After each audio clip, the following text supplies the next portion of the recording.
Turns out the UK government are once again burying information on both legal and illegal migration, and because the data is so difficult to get a hold of, various outlets have tried to compile it, but I will be showing you how they're not only vast underestimations, but also exactly what the motivation is to bury this information. It's always used to have this as one big resource that we can cite and that you can share to other people when they accuse you of being a conspiracy theorist, because you don't have these numbers given to you by central government. Before we get on with that, quick plug, Islander, if you're watching this on the week that it's out, which is, as of today, 9th of October 2024, you have 2 days left to get issue 2 with fantastic essays by Stefan Molyneux, Dave Green, Carl Benjamin, Roaring Nationalist, and all of the merch associated with it, so go click the link in the description. Remember, we are demonetized on YouTube, so by selling physical products or subscribing to our website to get all the premium content, that's the only ways that you can support us and help us keep the lights on.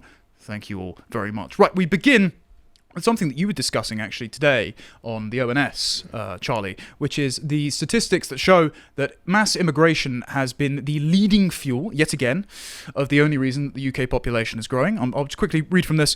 Net migration drove the fastest population rise for 53 years, with 68.2 million people now residents, not legal or illegal, there's no distinction here, by the way, in the UK by the middle of 2023. The 662,400 person increase on 2022 was 1% of the whole population added and represented the largest annual percentage and numerical increase since data began in 1971. The growth was driven entirely by net migration because more people died than were born in Britain for the first time in 50 years.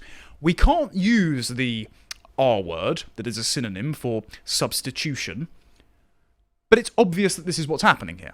Because if you have a falling birth rate, if you have more of the native population dying than are being born, and then you subsidise, bring in mass imported foreign labour, then you get one population being swamped out with the other population. And it's almost like the recreation of various conditions of failed states in various towns and cities across Britain were a directly predictable consequence of this.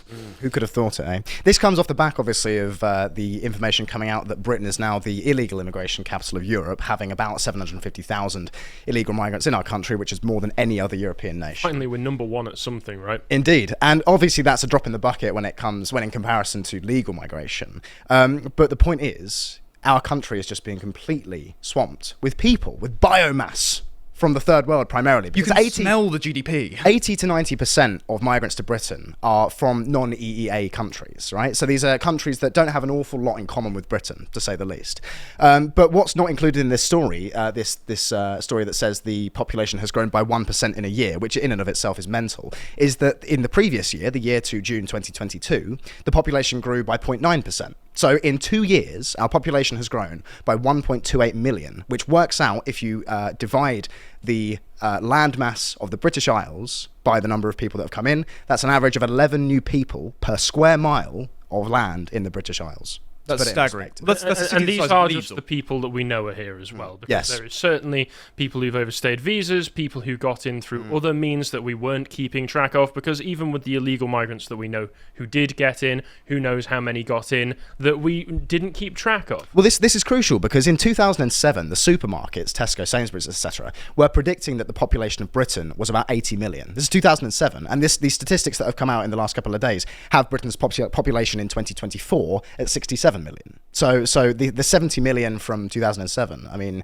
the point is we don't know how many people are in Britain. We don't know. And it's no wonder, therefore, that our public services are grinding to a halt. I have seen some people suggest, given what you've said about 2007, that's 17 years ago at this point, with the population spike that's happened in the Tory years, we might even be looking at something like 100 million total people who are in the country right now. Well, on that, I know that at least the population estimates are factually wrong. We'll get onto that illegal migration number in a second. I'm just going to read a couple more statistics from there just to put it in scale, because when you say they're from non-EU nations, the ONS said that immigration to the UK was driven by work-related arrivals from outside the EU, which rose from 227,000 in 2022 to 423,000 in 2023.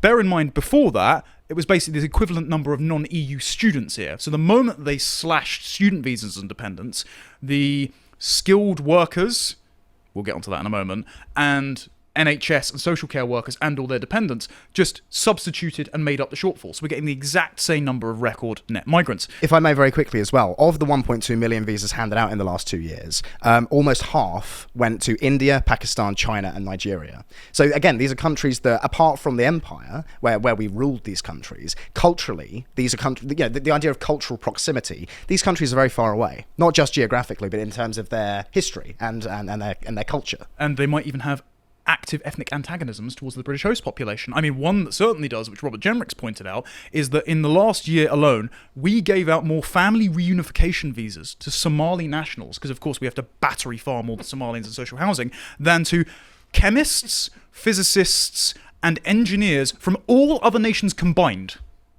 Thank goodness. Again, GDP... That's amazing.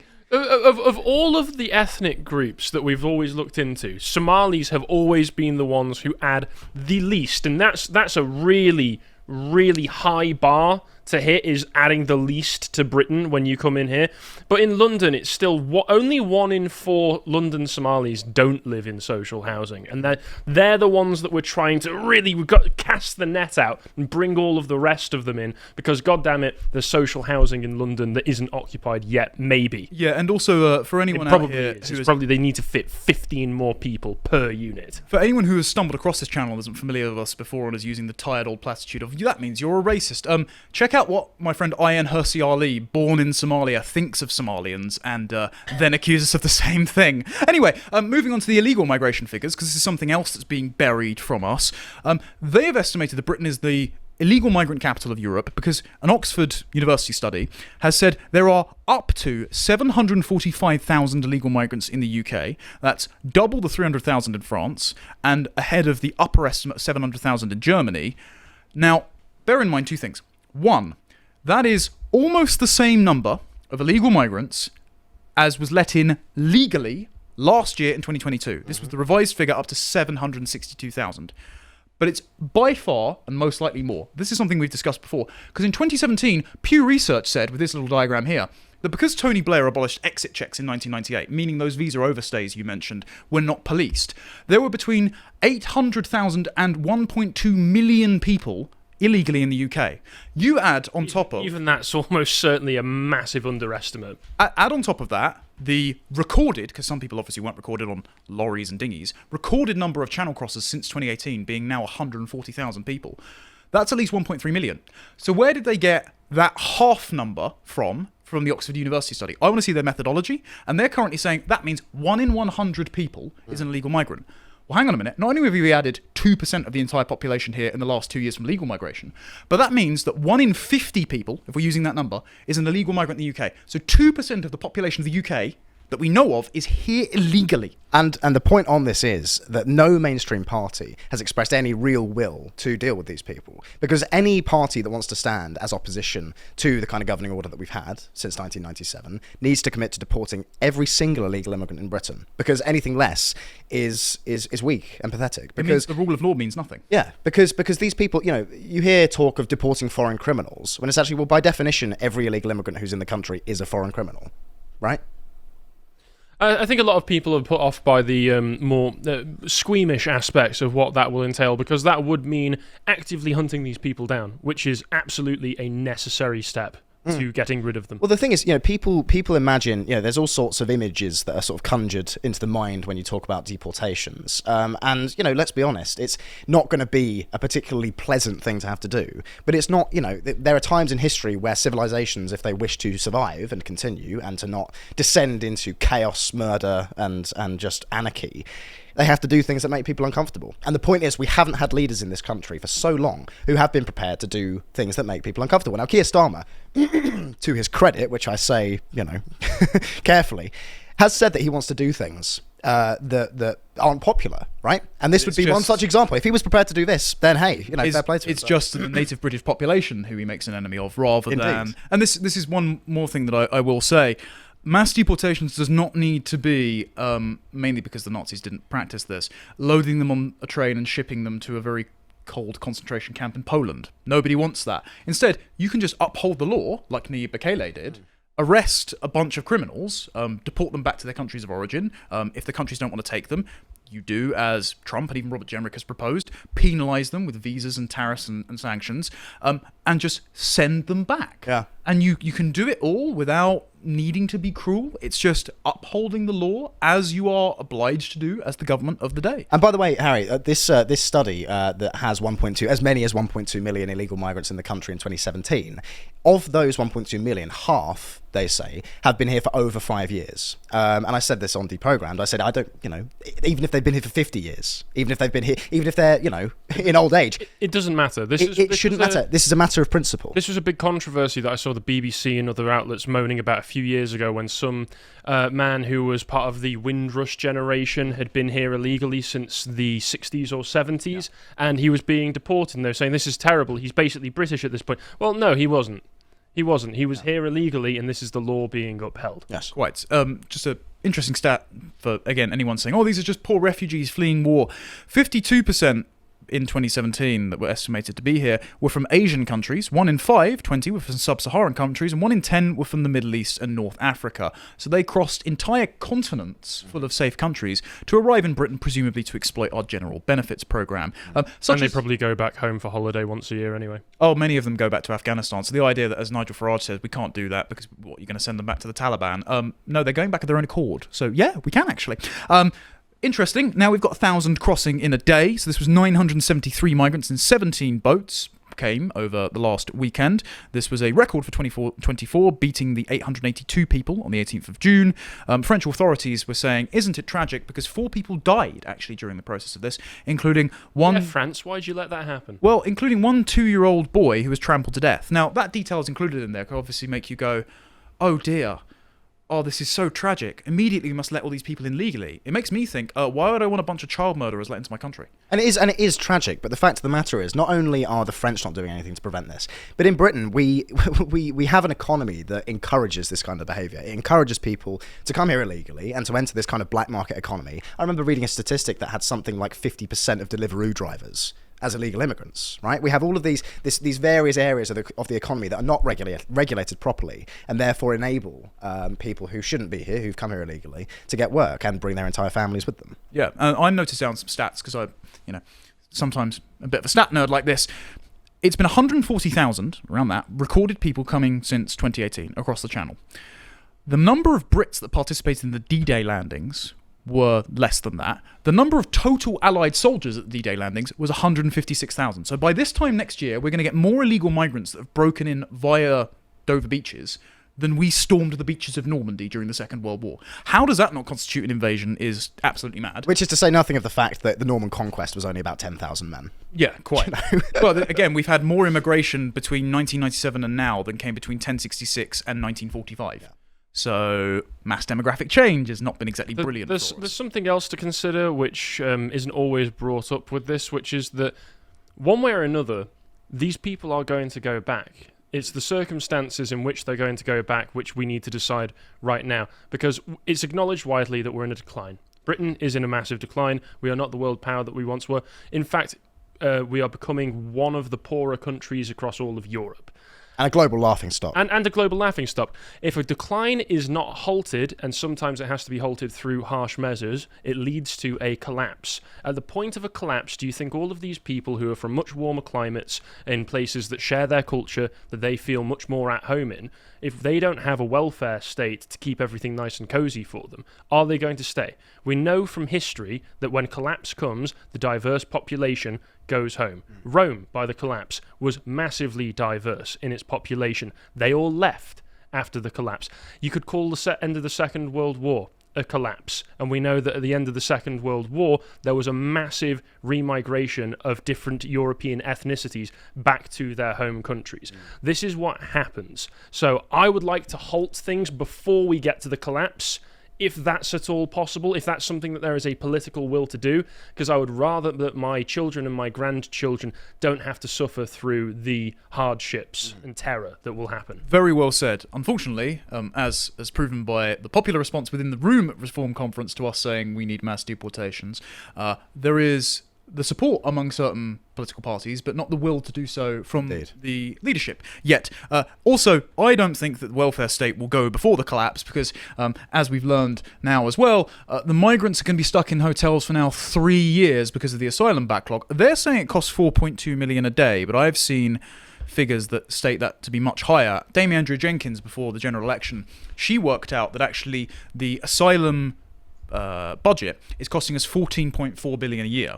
And then recently, Nick Timothy, a Conservative MP, on a parliamentary debate on the 10th of September, dug into the new plan by Home Secretary Yvette Cooper. Now, there's a big asylum backlog, right? So what you would do is you'd process the claims, or you just say if you broke into the country illegally, you don't get to claim asylum because you're a criminal, and you'd send them back and save the British money.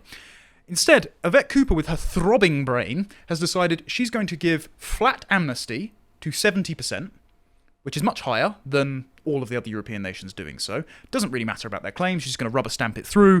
And so that's going to bring the overall cost up to £17.8 billion. And there was, the £22 billion budgeting black hole? Magic, that, isn't it? Now, the reason for that is all of the asylum costs are folded into our foreign aid budget. So we spend most of our foreign aid budget within Britain on foreigners. And that would take 2 years to pass as an act of parliament to cut. And the OBR works on an annual cycle. So they say, well, you can't cut that because you've got to make savings this year. So you can only cut the pensions, which don't require an act of parliament. Well, just on this topic, I mean, I had this conversation with someone recently. You know, there will have been a meeting where Starmer and his SPADs and his advisors and so on sat down and said, right, we've got this big black hole in the economy. How are we going to fill it? Okay, let's go down the list of all the things we can cut. Aid to Ukraine and Israel. No, can't cut that. Putting up illegal migrants in hotels, feeding and clothing them. No, can't cut that. Subsidising the lives of legal migrants. By the way, only 29 of whom actually break even and contribute to the economy rather than taking from it, according to research done by the Migration Advisory Committee. Can't cut that. Winter fuel allowance to pensioners. Yeah, let's go for that. Let's freeze the old people. That's because they're all voting Tory, though, aren't they? That, and also that it's, you know, of those constituencies that were just listed, they are the only ones that won't fight back. Yeah, they're not a client group, and they're incapable of mobilising an actual threat to Labour. Yeah. The only thing I will correct you on is we don't actually give aid to Israel. We give arms sales, and they cut, about 3% of those in a performative gesture to My mistake. militantly Islamic voter base who are going to be abandoning them for Islamic candidates. Anyway, also, if you think that this is only going to last 3 years, sorry to break it to you, it stretches back 17 years because we're only now processing asylum claims for people from the Blair years. Brilliant. Yeah. Thanks, Tone. Even Tony is horrified at this kind of news, though, isn't he? If But only he is, you... you hear him now, and he's with us on this, right? He's talking about how after Brexit, you know, most immigration has come from non-EEA countries. That's a Hobson's choice, though. Well, sure. What he's trying to do is reinstate freedom of movement, basically atop Infinity African. And he wants digital ID as well. That's another part of the but stuff. at the moment, he does look like if only you knew how bad things really were. It turns out the oldest case in the system was 17 years old. 19 other cases were between 10 and 16 years old. So we're actually going to be paying this cost forever. Legal or illegal, though. Again, big distraction because legal is more. Turns out it costs us absolutely loads of money. The OBR half admitted the cost of mass illegal immigration and legal migration. But the Telegraph, again, had to painstakingly put these details together because the government are hiding this data from you. So here's some interesting facts here. A report for the long-term outlook of public finances from the OBR confirms what people have known for a long time. Mass low-skilled migration is a financial disaster for Britain. The OBR assumes net migration of around 400,000 a year for the next 50 years in this modelling. It's at least double that. So this is the low-end estimate, or even triple that, often. The OBR then models the fiscal profile of a low-wage migrant worker on less than 50% of the UK average wage. By the time they each reach 81, they'll have cost the taxpayer £465,000. Bear in mind this is the vast majority of post-Brexit migration. This also doesn't account for second-generation migrants who are born here, repeat the same economic and criminal patterns of their parents, and go through the school system at extra cost. And it is compared against the native British citizen, who is still a net tax-paying contributor despite having been born here, going through the education and early years healthcare system, and presumably costing more during those times. So the numbers are even fudged. Two additional points very quickly there. We did some research that had the OBR overstating the annual earnings of migrants since 2021 by about £14 billion. This is for the Centre for Migration Control. Indeed. Bearing in mind the OBR informs Treasury policy as well as immigration policy. So if they're saying that mass migration is this tremendous benefit to the economy, well, the government listens to May I ask, in those overestimates, how were they finding this miraculous extra 14 billion they were adding? So they were assuming that the employment, living, lifestyle profiles of migrants is exactly the same as native British people, which of course it's not. And so Those barbershops, they really add a lot. And they were forecasting on the basis of things that were actually impossible for migrants, because migrants, especially students, are only allowed to work a certain number of hours a week, and they were assuming that students, especially, were working the kind of average number of hours. So like a 40-hour exactly, work week. It's illegal. It's illegal for them to do that. Would also be insane if you're actually a student studying as well to try and do that on top of. And in addition, recently, I forget the name of the bill, it was something like the Budget Responsibility Bill, was passed by the Labour government in order to prevent another Liz Truss mini-budget type scenario from happening, as is this kind of mythos. Who would never want to cut taxes, says the Labour Party. I'll be going into that later. As they legislated. But what this has done is it's ceded even more power to the Office for Budget Responsibility, which is one of these, I think it was set up in the early years of the Cameron administration. It's just one of these Quango, it's full of leftists, and they don't have the best interest. It's an extension of the Blairite project. Exactly. They constantly get things wrong as well. I mean, one example I was given was that they had said that non-DOMs were bringing in lots of revenue under the stewardship of Hunt and Sunak at the Treasury, and then immediately, now that Labour want to cut it, they've turned around and said, oh, actually, no, non-DOMs are costing us loads of money. So convenient. So a bunch of leftists can't calculate economics right. Imagine my shock, yeah. Yes. So the Telegraph has done something here because they weren't given the original stats by the OBR. So they've used Robert Jenrick and Neil O'Brien's paper that we've covered before on this show in 2023. And they compared skilled worker visas to native British salary data. And they found 72% of skilled workers were earning less than the average UK salary, and 54% were on less than half the average salary, equivalent to the OBR's low-wage migrant. So half of the skilled workers brought into this country, which is the majority, as we said at the start, responsible for the population change in the UK in the last year, are on less than half of the average UK salary.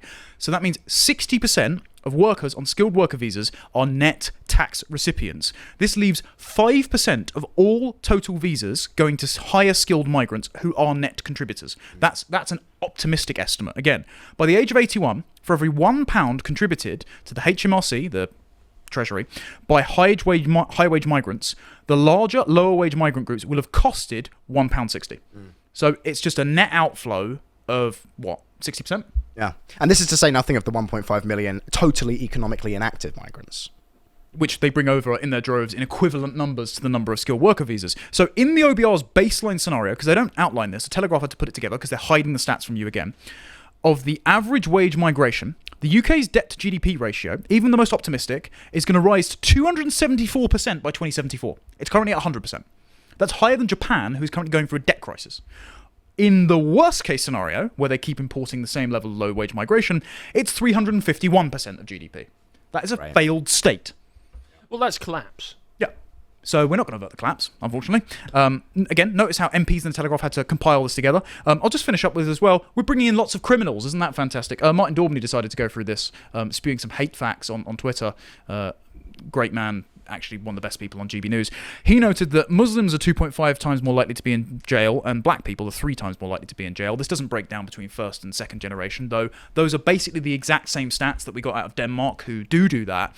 And yet again, those are the populations that commit the most crime, and we're now bringing them over en masse as 80% of our record annual net migration and the driving force of population change. And then the Telegraph decided to break this down according to a migrant league table. Again, this was not brought out by the government. They had to compare ONS data, Ministry of Justice data, and do some inferences. So it's likely a lot worse. But 1 in 50 Albanians in the UK is in prison. That's a criminal state.